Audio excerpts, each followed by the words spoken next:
So hello, kamusta ang lahat? So ayan, mag-unboxing tayo dahil 6 months na si baby. So kailangan na natin bilhan siya ng set, food set niya.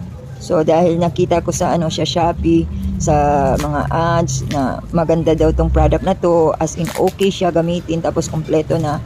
So nabudol tayo ng baby. Pag may baby ka talaga, mabubudol ka talaga nito. So check natin kung okay ba yung product bago kayo bumili. Syempre i-review ko sa inyo kung okay ba siya. Siyempre, tapos eto, mura pa. Mura siya, tapos kompleto na siya. Kaya nag-order na talaga ako. So, ganyan siya dumating sa akin. Nasa plastic lang. Ayan, ang baby natin. Medyo pikon na naman. So, as you can see, yan yung mga product na ilalagay sa ni baby. Pwede mo lang punasan kasi silicone na siya.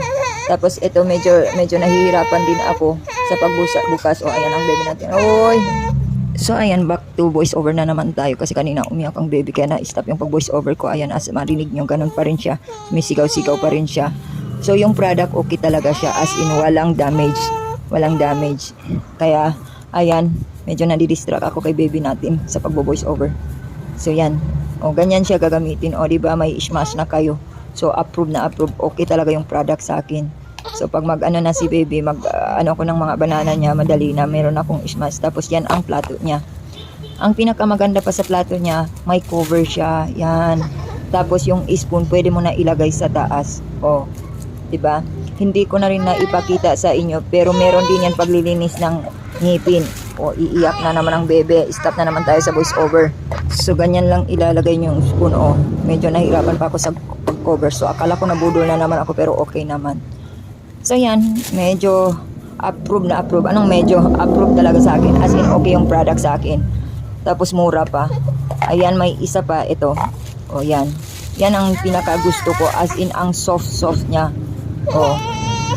Tingnan nyo, narinig nyo yung baby natin habang nagbo-voice over tayo. Talagang ang hirap talaga. Hindi talaga pwede ilagay sa baba ang bebe natin.